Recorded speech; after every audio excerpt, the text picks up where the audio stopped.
मेरे कौम के हाथ में उन्होंने कलम देने का काम किया था, क्योंकि उन्होंने अपने स्टेज पर ये कहा था कि मुसलमानों, मैं तुम्हारे हाथों में कलम देना चाहता हूं, क्योंकि 7 समंदर पार तुम्हारे हाथों में कोई कलम देने नहीं आएगा, इस कलम को तुम थाम लो। और उसी की सज़ा उन्हें आज मिल रही है, जो जौहर जैसी यूनिवर्सिटी को गिराने की साजिशें हो रही हैं, क्योंकि ये लोग चाहते हैं मुसलमान नहीं पढ़े, ये लोग चाहते हैं मुसलमान आगे नहीं बढ़े, उसके हाथों में झंडे डंडे रहें और झंडे डंडे उठाकर इनकी गुलामियाँ करता रहे। इंशाअल्लाह ताला एक नई खुशखबरी तुम लोगों को सुनने को मिलेगी। सन 2012 में राजा भैया पे केस लगे थे, तो यहाँ पर नारे लग रहे थे, सारे विधायक नारे लगा रहे थे, राजा भैया को रिहा करो, राजा भैया को रिहा करो। अब वो कहाँ गए, उनके समर्थक कहाँ गए, माननीय अखिलेश यादव जी के। अब आजम खां अगर मुसलमान कैंडिडेट जेल में बंद है तो अब क्यों नहीं कर रहे आजम खां को रिहा करो।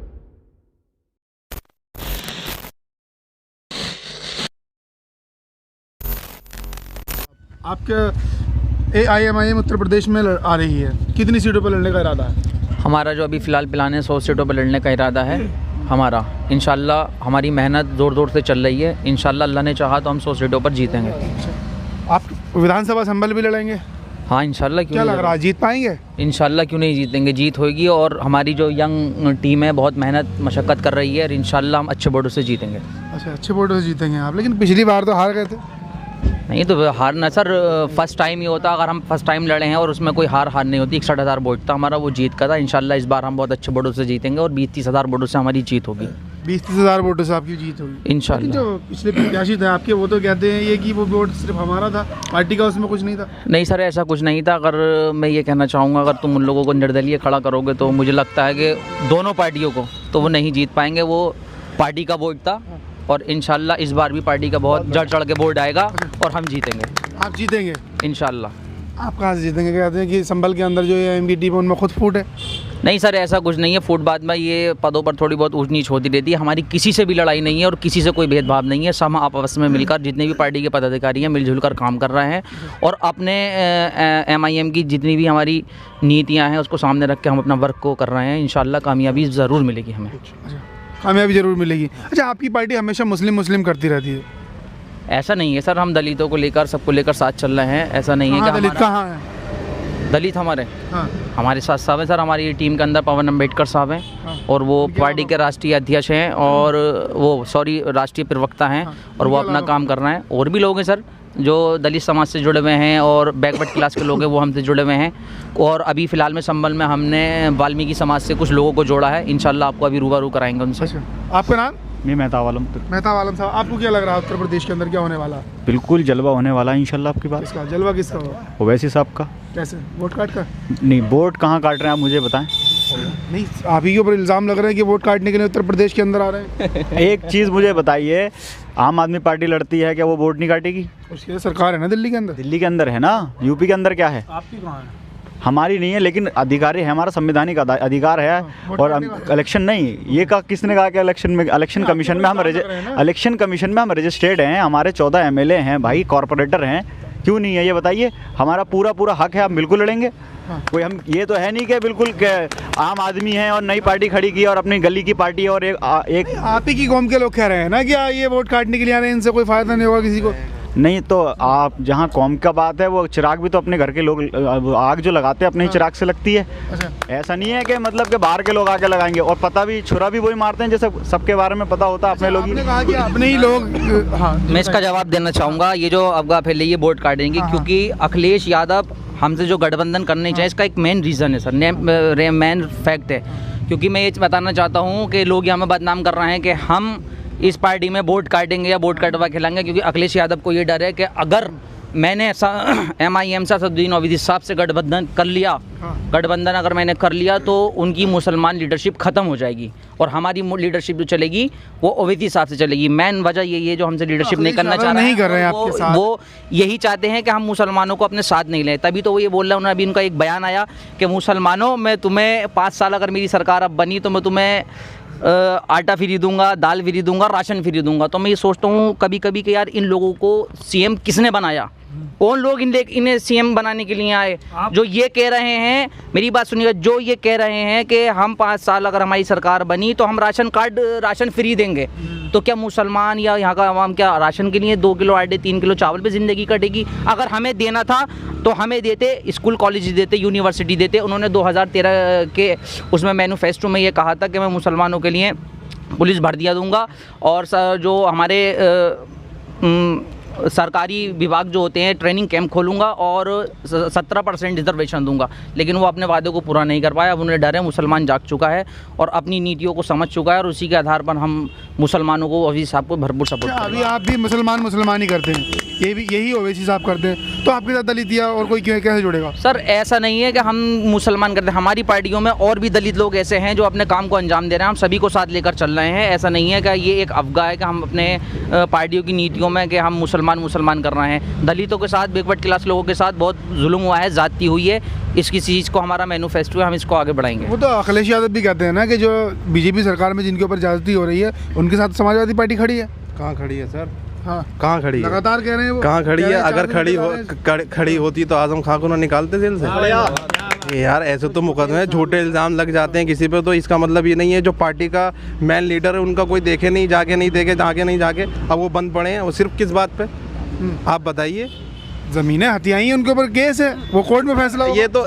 ये तो दुनिया कहती है जमीनें हथियाली, केस है ना उनके ऊपर, कोर्ट फैसला केस नहीं है, मैं जवाब दूंगा। उन पर काय का केस है, बकरी चोरी का केस, समझे, और फर्जी दस्तावेज बना लिए उसका केस। ये कोई केस नहीं होते हैं सर इसमें। तो अगर बकरी चुर गई तो केस, भैंस चुर गई तो कोई ऐसा, उन पर कोई ऐसा बड़ा केस नहीं है। और आजम खान साहब ने अपनी स्पीच में कहा था कि मेरे ऊपर मैंने जितनी भी हुकूमत करी है और मैंने अपने पॉलिटिकल करियर बनाया, उस चीज़ में अगर एक भी मेरा कोई बैकग्राउंड ऐसा हो, किसी के साथ मैंने जुल्म किया हो, ज़्यादती किया हो, तो वो मेरा आप दिखा देंगे, बेबुनियाद होंगे। क्योंकि उन्होंने कौम के हाथ में, मेरी बात सुनिए, मेरे कौम के हाथ में उन्होंने कलम देने का काम किया था। क्योंकि उन्होंने अपने स्टेज पर ये कहा था कि मुसलमानों, मैं तुम्हारे हाथों में कलम देना चाहता हूँ, क्योंकि 7 समंदर पार तुम्हारे हाथों में कोई कलम देने नहीं आएगा, इस कलम को तुम थाम लो।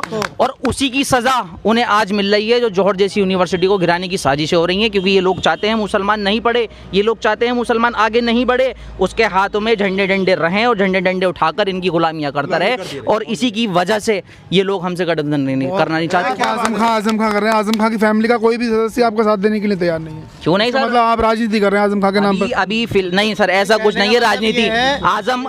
आजम खां जो थे वो एक रहनुमा कौम के एजुकेशन, उनका मकसद था मैं कौम को पढ़ा दूं, लिखा दूं। उनका हमेशा हमने तकरीरें सुनी, स्पीच सुनी है, उनका मेन मकसद रहा है। ये मकसद नहीं है कि हम उनके नाम पे सियासत करें। अभी हम दुआ करते हैं, फिलहाल में वो परेशानी, अल्लाह ताला उन्हें जल्द उस परेशानी से निजात दिलाएगा इंशाअल्लाह ताला। एक नई खुशखबरी तुम लोगों को सुनने को मिलेगी। क्या खुशखबरी सुनने मिलेगी? जब मिलेगी, वो पार्टी की नीतियाँ हैं, वो पार्टी सुनाएगी, हम क्यों बताएंगे? पार्टी की नीतियाँ वो पार्टी करेगी। अच्छा, हाँ, नहीं, मैं ये कह रहा था कि आपने कहा कि आजम खां कह रहे हैं, आजम खां की फैमिली का MIM पार्टी के साथ कोई नहीं है, राइट? अच्छा, आप अपना नाम एक बार बता दीजिए। मेरा नाम जिमी खान है। मैं संभल का रहने वाला हूँ। और आजम खां के बारे में कुछ बता रहे थे? आजम खां के बारे में मैं बताना चाह रहा हूँ कि आप जैसे इनसे सवाल कर रहे थे कि आपके साथ में बताइए दलित कौन है और हिंदू कौन है, आप मुस्लिम करते रहते हो। अखिलेश यादव भी मुस्लिम करते रहते हैं। हाँ। उनसे पहले अपना सबके साथ कह रहे हैं। है नहीं, सबके साथ कह रहे हैं ना वो। तो पहले अपने मिनी मुख्यमंत्री साहब को तो बचा लें, अपने चचा को तो बचा लें पहले, आजम खां साहब को। अच्छा, आजम खां साहब को कह रहा हूँ, वो भी तो चचा ही कहते थे कि मेरी बात मानते हैं माननीय मुख्यमंत्री जी। चलिए मिनी मुख्यमंत्री तो मैं कह रहा हूँ, लोग कहते थे वो तो मुंह ज़बानी बात है। वैसे वो कैबिनेट मिनिस्टर थे या नहीं थे?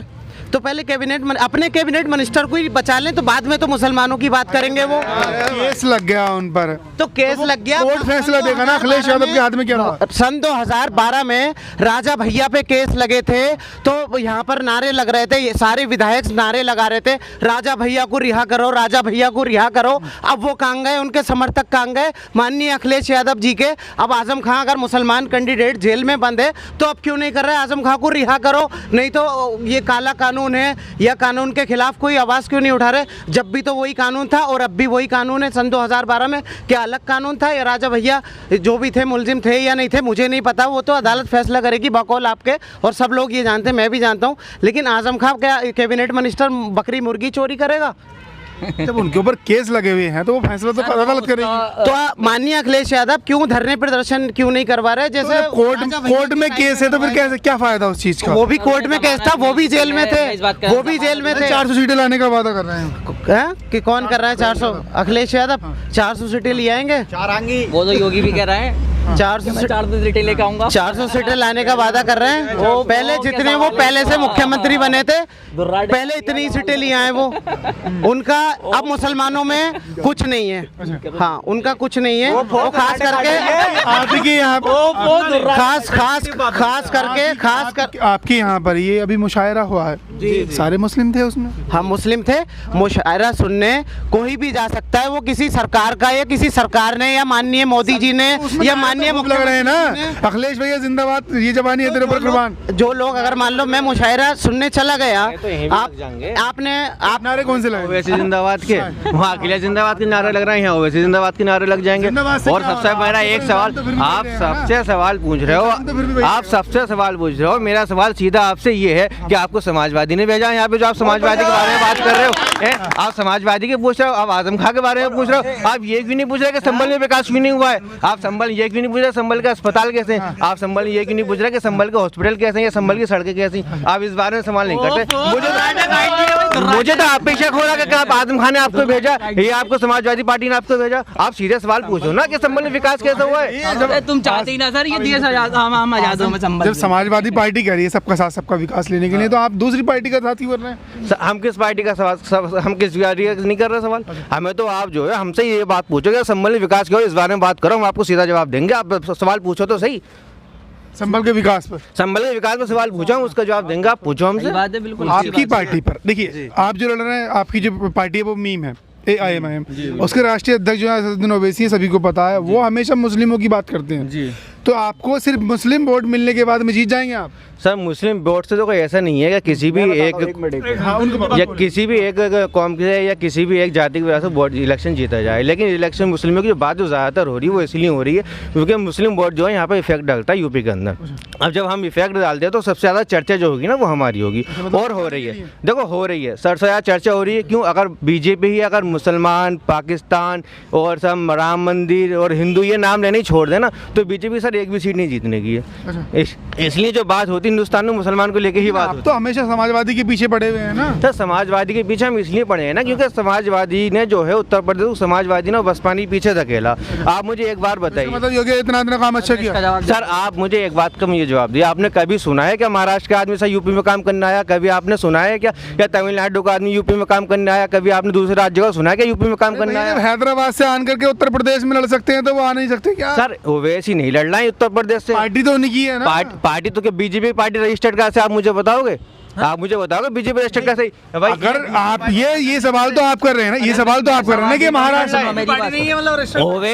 ओवैसी नहीं लड़ रहा है, यहाँ से तो हम लड़ रहे हैं, यहाँ हम रहते हैं ना, ओवैसी नहीं रहते ना। पार्टी मीम है, उससे क्या फर्क पड़ रहा है? उससे क्या फर्क पड़ रहा है सर? हम अपना हक ले रहे हैं, हम जिस पार्टी से ले रहे हैं। जो समाजवादी उत्तर प्रदेश की है, सिंबल किसका इस्तेमाल कर रहे हैं आप? उत्तर प्रदेश की पार्टी समाजवादी। अबू आसिम आजमी का आपने हमला बोला है कि महाराष्ट्र से आकर के यहाँ पर चुनाव प्रचार कर रहे हैं। भाई समाजवादी है तो उत्तर प्रदेश। अरे मैं दूंगा इसका जवाब, रुको। चुनाव प्रचार वो कर रहे हैं तो ओवैसी कर रहे हैं, तो आपकी क्यों दर्द हो रहा है भाई? आप ही दर्द बता रहे हैं। मेरी बात सुनो, हम क्या कह रहे हैं? मीम की बात मैं बताता हूँ। मीम एक मिनट, आप सुनिए। जब अबू आसिम आजमी महाराष्ट्र से आकर के यहाँ चुनाव प्रचार कर रहे हैं, ठीक कह रहे हैं ना, समाजवादी पार्टी की है वो। हाँ समाजवादी पार्टी है, उत्तर प्रदेश की समाजवादी पार्टी। हाँ बिल्कुल है। जब हैदराबाद से एक शख्स यहाँ आकर के अपनी पार्टी को चुनाव लड़ा सकता है, ठीक है, तो क्या महाराष्ट्र से एक शख्स आकर के यहाँ प्रचार नहीं कर सकता? तो प्रचार करने का सबका अपना हक है। मेरी बात सुने। अरे मैं जवाब देता हूँ। अबू आजमी मैं बोलता हूँ, अबू आजमी ने यहाँ कर ये बयान दिया कि मुसलमानों के तुम्हारा मुस्लिम लीडर नहीं हो सकता, अगर तुम्हें इस देश में रहना है तो हिंदू लीडर होगा। तो मैं उनको एक बात बता देना चाहता हूँ इस मैसेज के जरिए, अगर आप हमारी मुस्लिम लीडरशिप को वो बोलना है तो सुनो। अशफाक उल्लाह खां जिन्होंने ककोरी कांड के अंदर अंग्रेज़ों के छक्के छुड़ा दिए थे और जाम शहादत को नोश कर लिया था। मीर अब्दुल हामिद जिन्होंने 1965 और 1971 की जंग में चाइना और पाकिस्तान के छक्के छुड़ा दिए थे, और वो हमसे आगे ये बोलते कि मुस्लिम लीडर नहीं बन सकता। ये बात बहुत गलत है क्योंकि CNRCO में हमने अपनी जानों की नजराने पेश करे, जाने शहादतों को नोच करा, वो आकर यहाँ बयान देते हैं। इसका एक मैंने एक स्पीक में भी कहा था, मजम्मत करी थी इसकी कि वो ऐसा बयान उनका जो है मैं उसकी मजम्मत करता हूँ और उनको वहाँ से महाराष्ट्र से आकर जो ऐसा बयान देते हैं इस बयान पर बहुत मजम्मत करता हूँ और मैं उनकी लीडरशिप को थूकता हूँ। आप करें मगर कभी ये नहीं कह सकते कि मुसलमान लीडर नहीं हो सकता। मुसलमान लीडर है और लीडर था और लीडर रहेगा हिंदुस्तान का। अरे भाई तुम्हारी सभाओं में भी तो ऐसे नारे लगाए जाते हैं ना कि हम मुस्लिमों के, जो असदुद्दीन ओवैसी ने भी हाल ही में बयान दिया कि मुस्लिमों का मुखालिफ हमेशा मुस्लिम ही रहा है। नहीं ऐसा कोई बात नहीं कि ऐसा बयान नहीं है। सर ये समाजवादी के चुनिंदा लोग हैं जो इस तरह का जवाब देते हैं। समाजवादी के नहीं, ओवैसी का खुद का बयान है।